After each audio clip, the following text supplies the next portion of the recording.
Africa. Good evening, guys. Good evening once again. Welcome to South Africa Lately, a channel that discusses South African trending news. However, we do grab here and there from international news when it is trending enough to be brought here. Please do understand that I'm not a politician.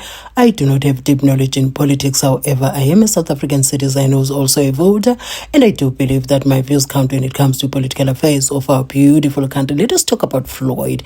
But before we do that, I'd like to talk about the video at the beginning that I shared. You see, that is a video that Floyd is going to regret for the rest of his life as they walk there so bold, so full of pride, and a sense of being very confident about what they were doing. But at the end of the day, I just feel like that was a setup. That is just me, but you're allowed to share your own views in the comment section. So, Floyd, according to me, at this moment, he's a political orphan. He's got nowhere to go. He cannot go even to the ANC because he has proven that he's not trustworthy. He can abandon something that he has built for years, something that he has founded, and go join something else. And I just feel like he did not consider the things that they've done. You know, when people have said things about you, it is different when that thing that they've been saying about you didn't give certain consequences that changed your life, because they took former President Jacob Zuma out of presidency. Do you understand what I'm saying?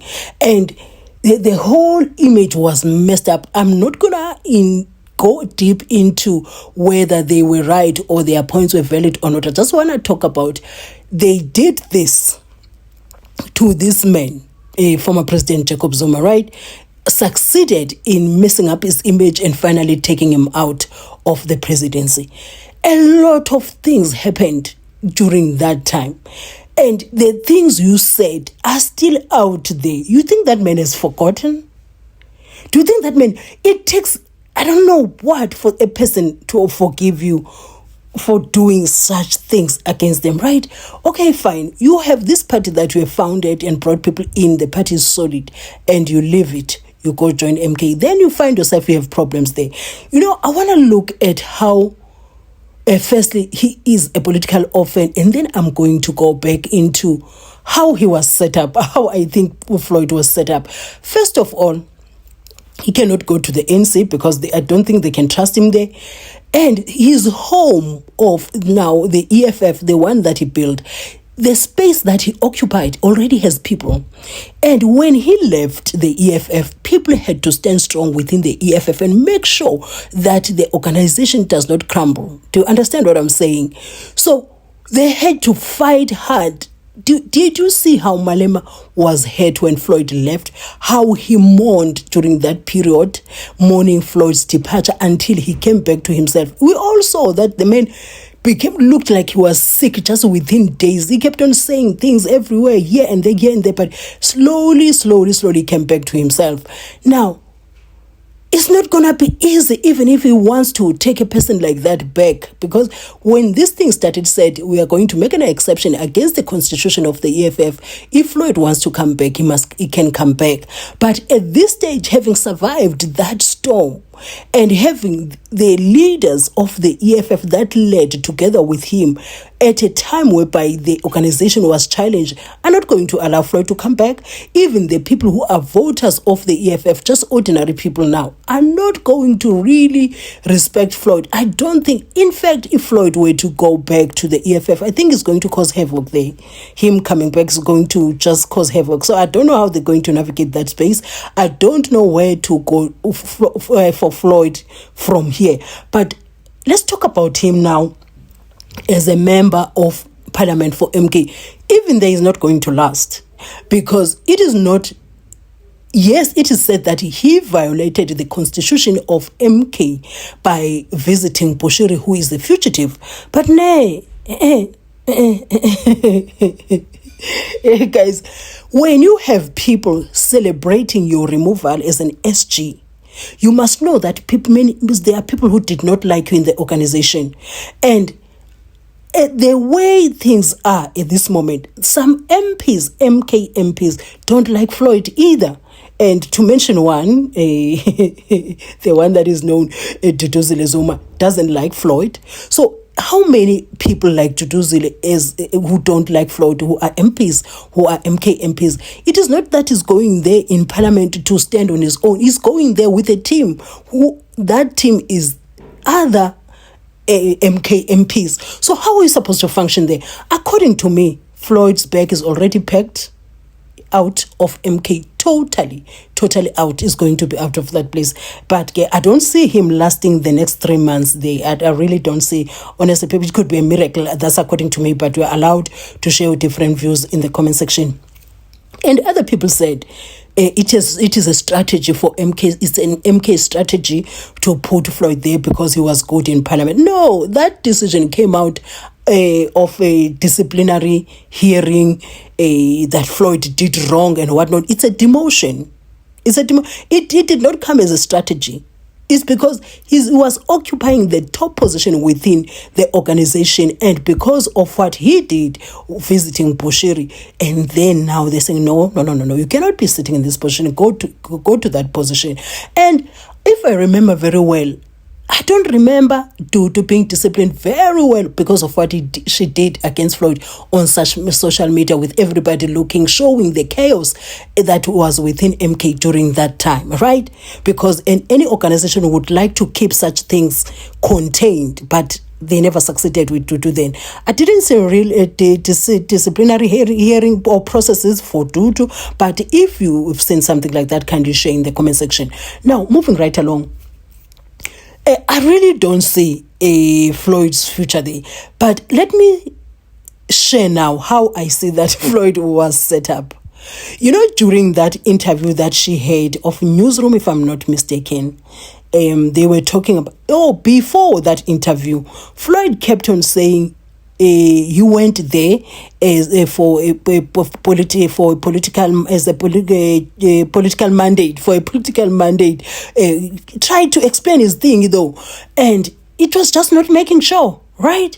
So, and MK released a statement saying Floyd went there on his own personal capacity. They had nothing to do with that. That's why I'm thinking Floyd maybe was set up because many people were not happy with him. This thing was coordinated so that at the end of the day, there could be a reason why they are removing Floyd, right? Because there has been news like that drumming around that, you know what, Floyd is not really happy in there because there are people who are not happy with him within MK. Now I really feel like he was set up with Bushiri, right? He said, and also there is something that Floyd is yet to discover. As people who live in KZN, I live in KZN. I know what's up. You know, it's not Gauteng. Let me tell you something. KZN is not Gauteng. You watch what you say. Who do you say it to? You watch what you do. In everything that you do in KZN, lalela, everything that you do in KZN, it can easily have the permanent consequences. So you watch your tongue, you watch what you do, you watch everything. You go figure what I'm saying. You know, now I see a Floyd that is tongue-tied. That's what I'm saying. I'm seeing a Floyd that wants to say something, but he now knows the consequences. You know, in Gauteng, you can take to the podium and say whatever you want to say, and there will be no consequences like here. You see here, where we are. Hey, you know, there's a way. I just feel like they are throwing Floyd into the hyenas. They know exactly. I just feel like he was sent there as a setup. I don't know the mechanics within that process of sending Floyd there. But at the end of the day, this is what was used to take Floyd out. Now, Floyd keeps on trying to slide the name of former President Jacob Zuma as somebody who sent him there.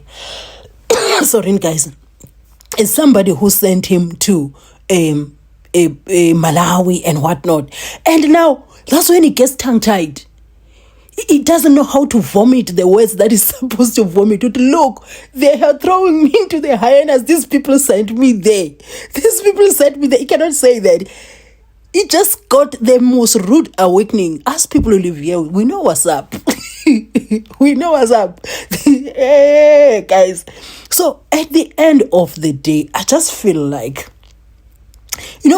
the way Floyd is uncomfortable around the Bushiri issue, even when the journalist wanted to ask another question, he thought she still wanted to ask about Bushiri. It was like, there are many things that we can talk about. Why must we focus on one thing?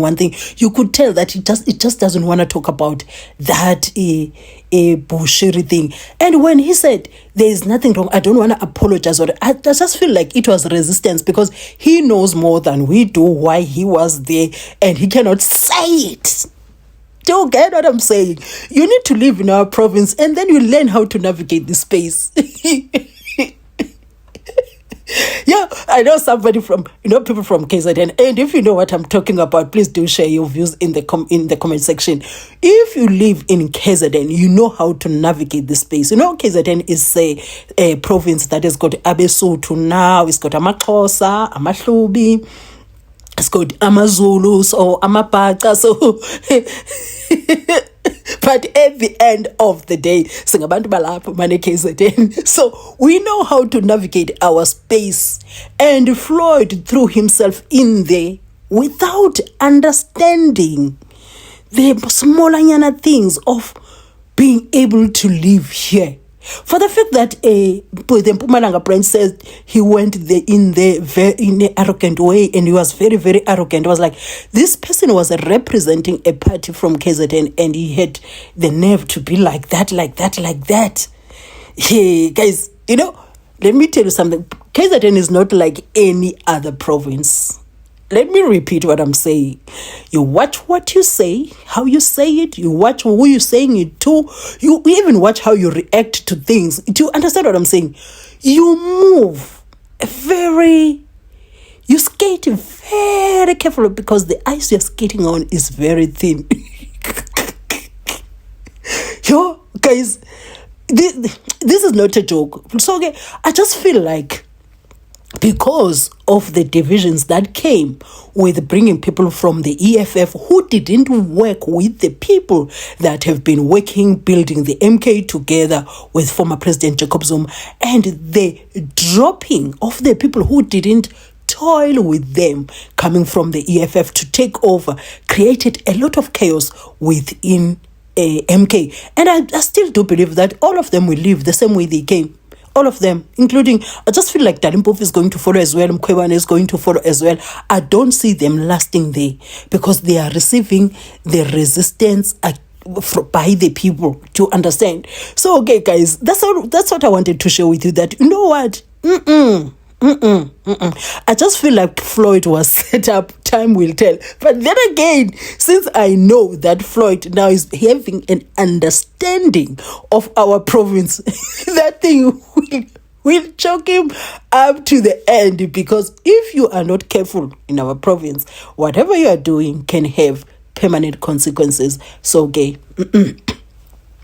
It is what it is. I just feel like he was set up because people were not happy with him. So he's unable to explain himself. But where is Floyd going to go? I just feel like he is permanently an orphan, a political orphan, and from there he's going to go down, unless the EFF as a whole sees that maybe we can forgive this person. But now, will they be able to trust him again? Yeah, guys, that was my 2 cents. Really, that was my 2 cents. And I saw Duduzile dancing in the video clip on TikTok, which I shared in another video. Sana umbono banje wonwabile. Yes, sana wonwabile. Anyway, each to their own. They started this thing. It's their own. Floyd left the EFF on his own. Now it's a mess. It's a whole mess for Floyd, honestly, truly speaking. Time will tell where he goes. Anyway, guys, if you watched up here and did enkosi kakhulu ngokubukela video zam, and if the next time you bump into my videos, kindly watch my ads in full, and that support really goes a long way. Nibe nobusuku obumnande.